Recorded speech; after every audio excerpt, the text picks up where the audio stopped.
Alright, so last time I left you guys with this conundrum that we could not really explain why the continents have this weird puzzle piece shape to them, why fossils were found on multiple continents that were separated by large oceans. We couldn't explain why large geologic features such as the Appalachian Mountains are divided up again across these oceans, and how we get this weird climate evidence. We have evidence that Antarctica was once tropical, and continents that are near the equator were at one time covered in glaciers. Wegener came up with this idea of continental drift that sounded really good, but he was unable to explain why or what caused the continents to move and how the continents moved relative to the ocean crust. So you've had two activities in labs that help hopefully shed some light on what Wegener got wrong. So here is the GeoMap app that you guys went through, that you produced a profile of the Atlantic Ocean. All right, and what you should have found is that, again, originally we thought that the oceans were flat, that they were very old, and in fact that's not what we see. So what we found when we made our profile is that it's not flat, but in fact there is a very large ocean underwater mountain range that's right in the middle of the ocean. This is known as the Mid-Atlantic Ridge, and as you can see from this, it actually spans the entire length right down the middle, all right, and goes around the entire world. All right, kind of breaks it up as you breaking the shell of a hard-boiled egg.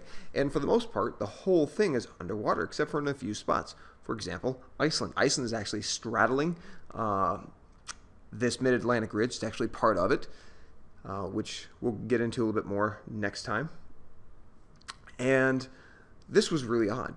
Scientists really didn't know what to do with this and how it formed. Now, opposite of those ridges, sometimes we find, if we zoom into, say, over here, along some continental margins, some, not all, we actually find that there are these areas of extremely deep waters. These are known as trenches, and the deepest one is known as the Marianas Trench. And the Marianas Trench is so deep that you could take Mount Everest, the highest point on Earth, take that entire mountain, which is 29,000 feet above sea level, and put it into this trench, and it would still be a mile from the surface. All right, so these deep blue areas right here are extremely deep waters. All right, and again, they're found on some continental margins. They are not found on all. That's why you didn't find one in the Atlantic, and there's a good reason for that. Another interesting discovery made with the use of sonar. Sonar can actually measure the depth of sediments.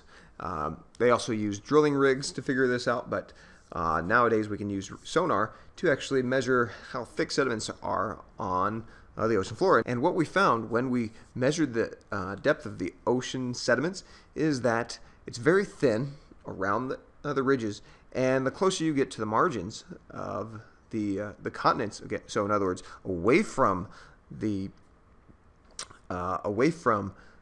Mid-Atlantic Ridge, they get much thicker. As you can see here, blue is very thin, lighter blue and greens and reds are the thick areas.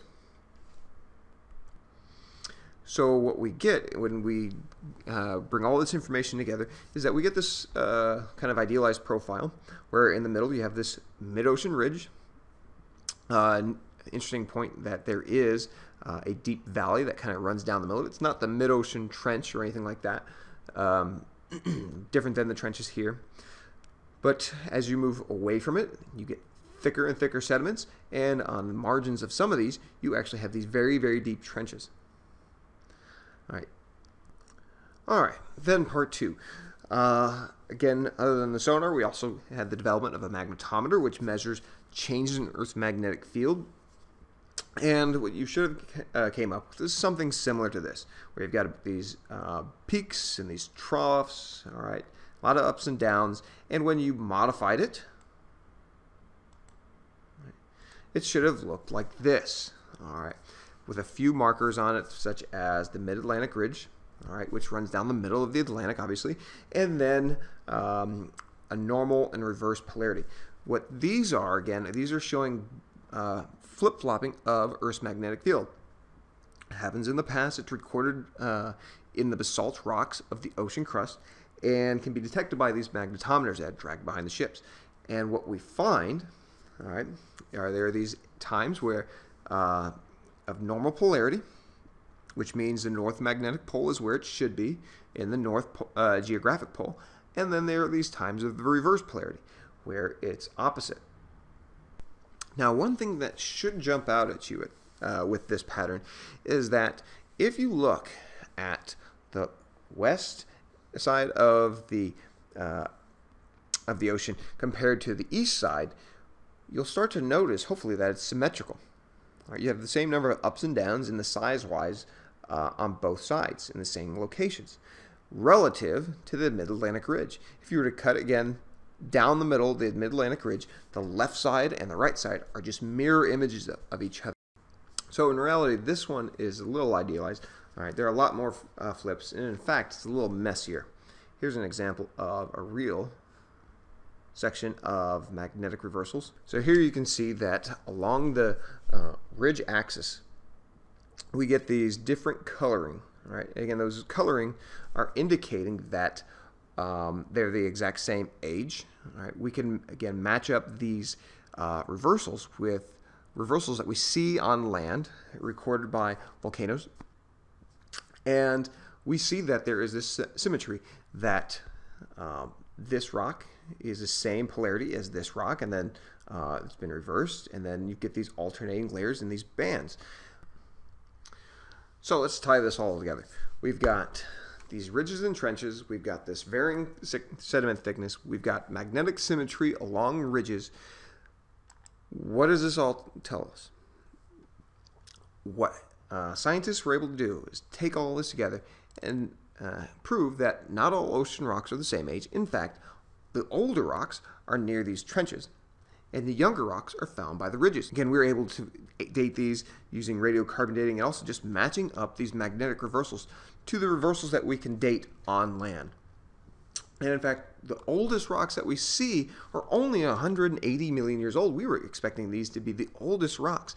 And in fact, 180 million years old is very young compared to geologic time, which is measured in billions of years. So we take that, we make it into a map, and we find again that the red stuff is the youngest rocks. The blues are the oldest. We find young near the trenches, or excuse me, we find young rocks near the ocean ridges. We find the oldest ones by those trenches, and we come up with this new theory to try to explain all of this information, known as seafloor spreading. And it says exactly that.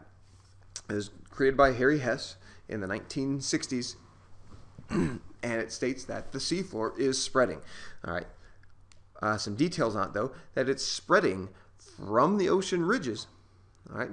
And as it spreads away from the ocean ridges, new ocean rock is being formed. All right. And at the margins, all right, where there is a trench, the rock is actually being subducted. It's being destroyed at these deep sea trenches. All right. So how is this important? How does this tie in? This is the missing link that Wegener didn't have to explain why the continents moved. He had the right idea that the continents were together and had been moving apart, but where he described the continents plowing through the ocean crust, all right, being flung out by the pull of the tides and the moon, according to him. In fact, the ocean is spreading and pushing away, pushing on the continents. All right. That is what Wegener missed. This is the mechanism that allows continental drift to occur. And in the next podcast, we'll put all this stuff together into a theory known as plate tectonics and get a few details on that.